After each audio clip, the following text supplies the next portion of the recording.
السلام علیکم دوستو، ایک نئی کہانی کے ساتھ۔ کہانی ہے ڈاکٹر رتفاؤ، پاکستان کی مدر ٹریسا۔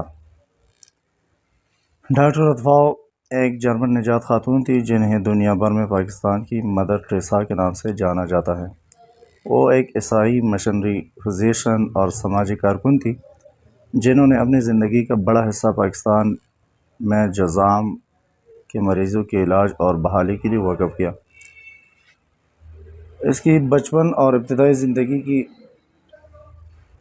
ڈاکٹر رتفاؤ 9 ستمبر 1929 کو جرمنی کے شہر لیپزگ میں پیدا ہوئی۔ دوسری جنگ عظیم کے دوران ان کا خاندان شدید مشکلات کا شکار ہوا اور جنگ کے بعد مشرقی جرمنی سے مغربی جرمنی ہجرت کر گیا۔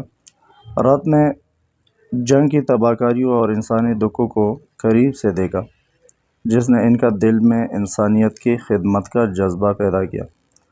رت نے میڈیکل کی تعلیم حاصل کی اور ڈاکٹر بنی۔ ابتدا میں ان کا ارادہ تھا کہ وہ خواتین کی صحت کے شعبہ میں کام کریں، لیکن قسمت نے ان کے لیے کچھ اور ہی منصوبے بنا رکھے تھے۔ 1957 میں انہوں نے کی طلق تنظیم daughters of the heart of میری میں شمولیت اختیار کی اور ایک مشنری کے طور پر کام کرنے لگی۔ 1960 میں ڈاکٹر رتفاؤ ایک خاص مشن پر بھارت جا رہی تھی، لیکن سفر کے دوران انہیں پاکستان کے شہر کراچی میں رکنا پڑا۔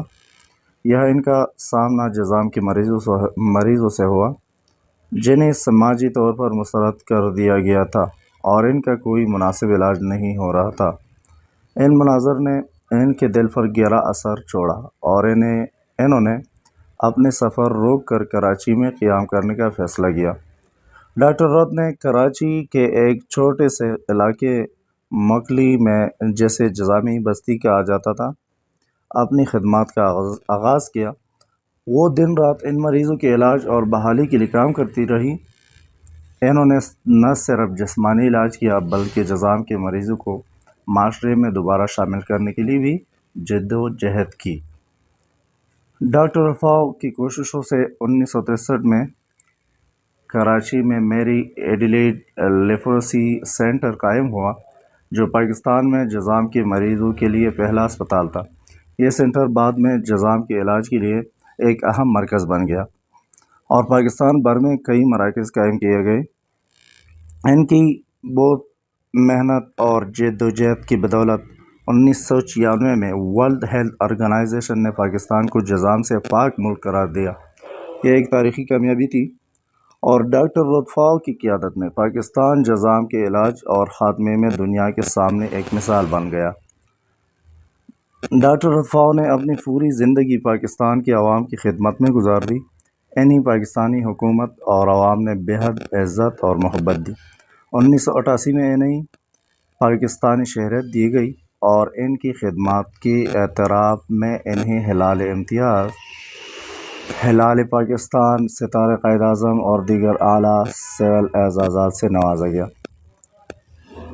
ڈاکٹر رتفاؤ 10 اگست 2017 کو 27 سال کی عمر میں کراچی میں وفات پا گئی۔ انہیں پوری سرکاری اعزاز کے ساتھ کراچی میں دفن کیا گیا۔ ان کی زندگی اور خدمات ہمیشہ پاکستانی قوم کے دلوں میں زندہ رہے گی اور وہ انسانیت کی خدمت کے لیے ایک روشن مثال ہے۔ ڈاکٹر رتفاؤ نے ہمیں یہ سکھایا کہ مذہب، قومیت اور سرحد انسانیت کی خدمت کے راستے میں رکاوٹ نہیں بن سکتی۔ ان کی زندگی محبت، خدمت اور قربانی کی ایک عظیم مثال ہے۔ ملتے ہیں ایک نئی کہانی کے ساتھ۔ اللہ حافظ۔